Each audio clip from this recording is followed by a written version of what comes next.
Hi everybody, if you don't know me already, my name is Kaylee. I'm a gut health nutrition coach and I help people to overcome their chronic gut and digestive issues using the principles of ancestral nutrition as well as some other holistic health principles.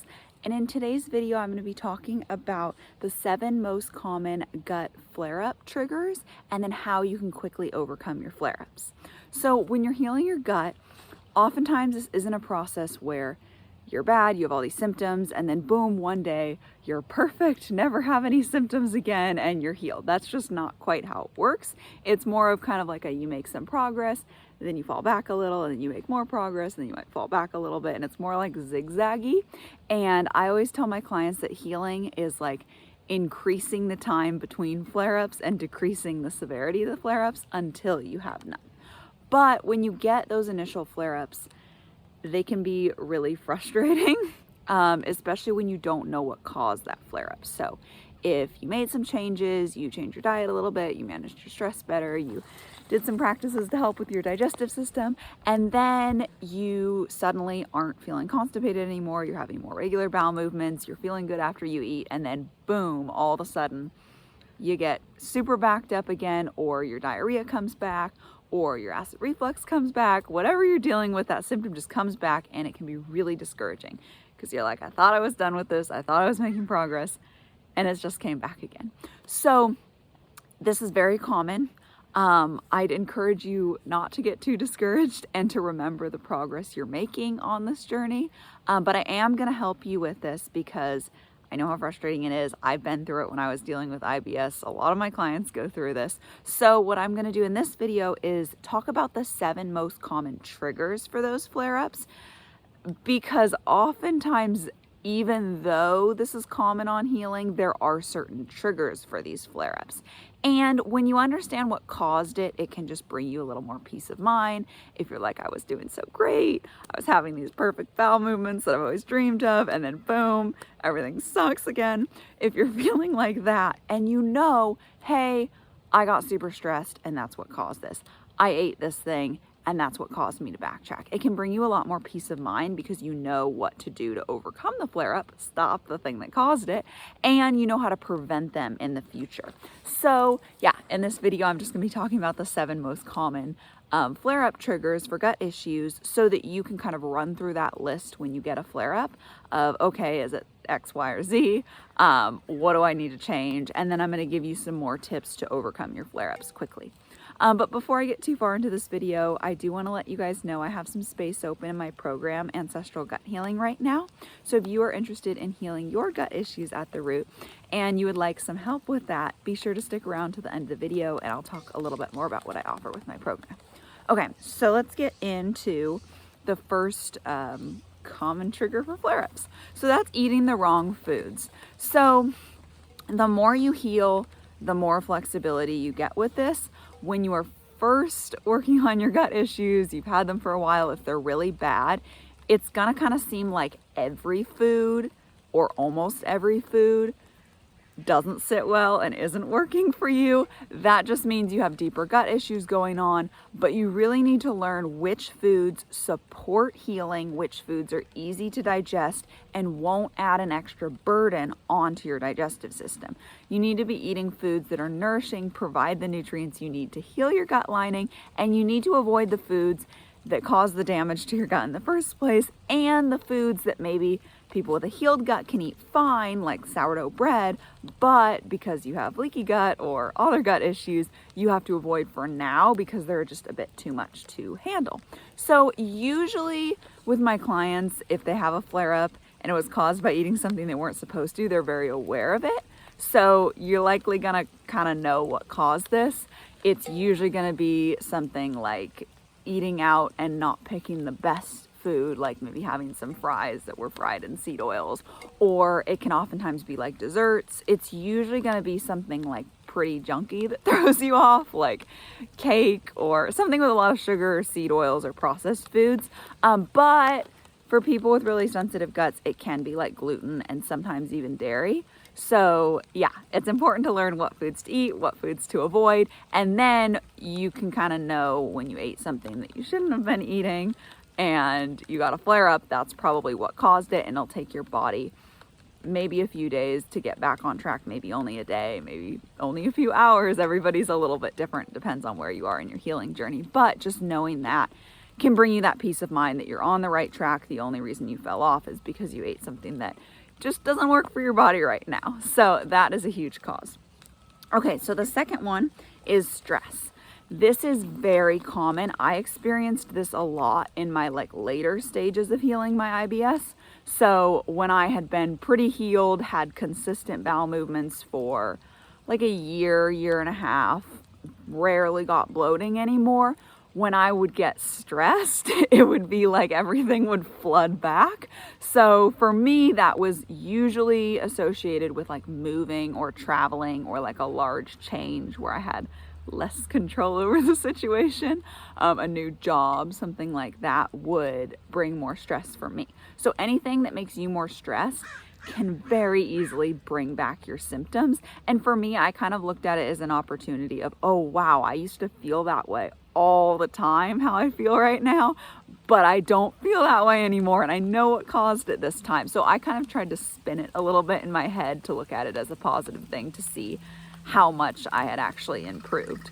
So yeah, stress is definitely a major trigger. If you are stressed and your gut issues come back, constipation, bloating, whatever, try to do some things to relax you and really manage that stress. Things that'll help make you feel more comfortable will help with your gut issues. Warmth is really nice. A warm bath could be nice. Just putting something warm on your stomach, tea, that can all kind of ease the stress that really throws off your gut. So then let's see. The third one is not enough movement. This was really common for me. I've seen it with a lot of my clients. It's really common with constipation, but also bloating, gas, and other gut issues. Moving your body helps keep everything moving inside. It helps keep your metabolism running at a good speed. It's just very, very helpful. It helps you to calm your mind and de-stress and all that stuff. So it's really important to exercise regularly.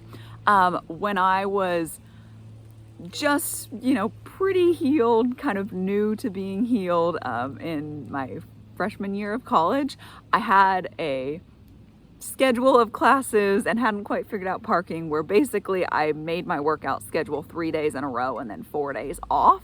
And on that fourth day off, I always felt a little bit funky in my digestive tract. It just felt like things weren't quite flowing well enough. And then next semester, I definitely changed that so that I could work out more frequently and not have a big break. But I've also noticed this with clients a lot too, that working out can really help. Now, if you are at such a bad place right now where you're like, oh, I don't know if I can work out, that might make things worse, or you have really low energy, you can start small.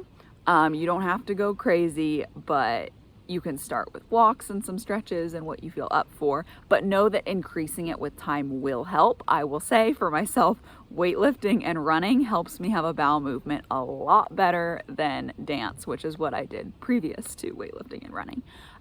So make sure you're moving. If you have a long spell, like car rides, plane rides, travel can really constipate you and kind of throw you off. So that's a big trigger.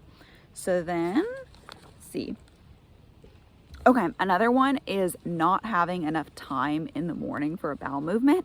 So this is more towards people that get constipated, but yeah, it still affects all their issues. So if something changes, like you're traveling, you just started school, you have a new work schedule, something where you don't have enough relaxed time in the morning for your bowel movements, that can absolutely throw things off. Even if you're just out of your routine traveling and feel preoccupied talking with people or whatever, you need to have that relaxed time to go have a bowel movement. I talk about this a lot. It's a huge factor. It helped me a ton in overcoming my constipation. So try to think about that, because when you get constipated and it backs everything up, you're going to have more fermenting in your gut, which is going to lead to more gas and more bloating. And the more you feel backed up, the lower your appetite gets, and you just feel kind of blah, like nothing's going to really work if you eat it. So yeah, make sure you have that relaxed time in the morning to have a bowel movement. And if you notice you've traveled and that's kind of caused you to get thrown off, or something else has, then make a conscious effort to sit down and really relax. And if it's not the morning, if it's another time you go, just make sure you have that relaxed time then. Okay, so the fifth one is overeating. So what happened to me when I had my gut issues was I would alternate between undereating and overeating. So everything would just feel so bad that it hurt to eat. Nothing sat right, nothing felt good. So I wouldn't eat very much, especially during the day and when I was at school and that kind of stuff. It was hard for me to eat early in the morning. Breakfast before school, it's hard to eat at school. So for me, I just didn't really eat a lot till the night, but I also just didn't really eat a lot in general. And then when I was finally hungry, this was oftentimes at night or on the weekends, I would just eat way too much oftentimes because my body was like, finally food. And then all that food, wow, it just started raining pretty hard on me. All of that food would not sit well. So it would be like too much for my body to handle at once. And everything would just feel horrible, like it got overloaded and stopped and jammed up, and it would make me more constipated because it'd be way too much like waste from food at once, and it would just totally wreck my digestive system. It felt like putting a giant wet log on a tiny little fire you just finally got going. It did not work well. So overeating is a big one, especially I noticed at night, at least for me in my experience. Overeating late at night really didn't sit well and would throw me off for the next day. So if you just overate, that can definitely trigger it. And it can be a hard thing to get out of, but when you focus on satiating meals and foods that are gut friendly, that are giving you all the nutrients you need and are really satiating, that's how you can avoid this. Because I had that when I was vegetarian and not getting enough protein and not getting enough healthy fats and not getting enough nutrients. And those are the three like most satiating things. So getting those in will really help you feel more satiated and not lead to like binges later on. And then as you heal your gut, you'll be able to eat more, and then you can get in a regular routine of eating the right amount. Okay, so then the sixth one, I guess I just kind of touched on this, was eating too late. Everyone's a little bit different with it. Now that I'm healed, I don't worry about it. I do tend to eat a little bit earlier, like 6 o'clock for dinner usually, but on occasion I eat at 9 and I really just don't worry about it and it feels fine. But when I had bad digestive issues, that would really throw me off. It just didn't feel good. My body was already struggling to digest food. So having to do it late, like right before bed, just didn't work well for me personally. People vary on this, but just realize that, especially like a large meal late at night, and if you add in something you weren't supposed to eat too, like if you have some low quality pizza out at a restaurant late at night, you're probably not going to feel so great the next day. Okay, so the seventh one is traveling or moving, which I also kind of touched on earlier, but I just noticed that these can be larger sources of stress. Now, not always. Don't think that if you're traveling, you're doomed to get worse digestive issues, because some people actually suddenly do way better when they travel because they're relaxing much more. And yeah, that is a huge thing that helps a lot. So don't think traveling makes you doomed to get these by any means. I think for me, it's just I like to have more control over things in my life, and sometimes traveling I have to let go of that a little bit and don't have as much control over eating exactly what I want, having everything I want, knowing everything that's gonna be happening in like a schedule and order. And that's the way I am. So with traveling, not having that is good for me, but it also can be a little stressful in that way. But yeah, some people traveling, it's like, oh, this is amazing, I'm so relaxed. And now I've gotten more to that point. So for some people, traveling can be one, or just moving or really just stressful events can bring on these flare-ups. Okay, so basically when you get a flare-up, it's good to kind of go through this list and see what just happened. If any of these just happened, these are really common ones, or if there's just something that's majorly different right before your flare-up. So you go, oh no, like I'm constipated, what happened? Well, did I eat the wrong foods? And maybe you're like, oh yeah, I ate like a big giant sandwich yesterday and I haven't been tolerating bread well, so that probably did it. Or am I stressed? Oh yeah, I was really stressed from this. Or hopefully you don't have all of these causes, but you go over that, you go, am I getting enough movement? Am I having enough time for my bowel movements in the morning? Am I overeating at all? Am I eating too late? Did I just travel or move or do something stressful like that? So you can just kind of go through that and then go, and is there anything else different? Like, oh, I just started trying to incorporate dairy. I guess I'm not ready for it quite yet. So you can just kind of go through that, what is different. But if none of these apply, don't stress about it too much. Your body usually will kind of fix itself. It just can be comforting to identify what thing threw it off. And these are the things I see the most often. If you can't quite identify what threw it off, don't worry about it. I would just say really focus on doing the things that have helped you the most in your past. Make sure you're, doing the opposite of the triggers. Make sure you're eating foods that really work well for you, that you're moving, that you're managing stress, and that you're doing just good gut supporting things. So yeah, make sure you're doing all that, and also work on your mindset. In flare-ups, people can really start to get down on themselves and feel like they're failing, like they're never going to heal, and that's not true. You will heal. You can heal. Don't give up. It's 100% possible. People heal all the time. I healed. I've helped a bunch of other people heal their gut issues. So when you're in that flare-up, kind of try to identify what it is so that you can have that peace of mind, so that you can make changes to get better quicker. And then if you can't, or if you're a little unsure, just try to have some peace with yourself and realize that you will heal. You are healing. Tell yourself, remember all the things that you're doing right. Remember the progress that you've made so far, because that can be really encouraging in these times. So yeah, I hope that helped you. So I hope if you have another flare up that these help you to get through it quicker. And then at the beginning of this video, I mentioned that I have a little bit of space open for people in my program, Ancestral Gut Healing. So I just wanted to talk a little bit about what that is. So basically, my expertise is gut health and nutrition. So I help people to overcome their gut issues by working on their diet, and then working on their digestive system, and then also just using some other holistic health practices to get their body back in balance and get their digestive system working well again. So in Ancestral Gut Healing, I have a very ancestral approach here with food, so I've talked about that a lot on this channel, but I give you a proven roadmap to heal your gut. So this has helped tons of my clients heal in as little as 2 or 3 months. Everybody's a little bit different, but it's very effective for helping you to figure out the root causes of your gut issues and then to heal them quickly. I also give you a personalized strategy and action plan. So we have one-on-one calls where we're going over exactly what you're dealing with. I explain what's happening in your body, what your root causes are, and then we come up with a plan that works for your lifestyle, so that you're really focusing on the things that will help you heal, the most important things to heal. So you don't have a big long list of things to do, but you just have simple things to focus on that will make big changes. So yeah, I help you to come up with this strategy to overcome your specific issues and then reach your health goals. And then you also get gut health and nutrition education. So you get access to a course where you get to learn a ton about how to heal your gut, what causes gut issues, how to eat to heal your gut, what foods to eat, what foods to avoid, how to detox properly. There's a lot of info in there to help you nourish your body, heal your gut, and really just thrive.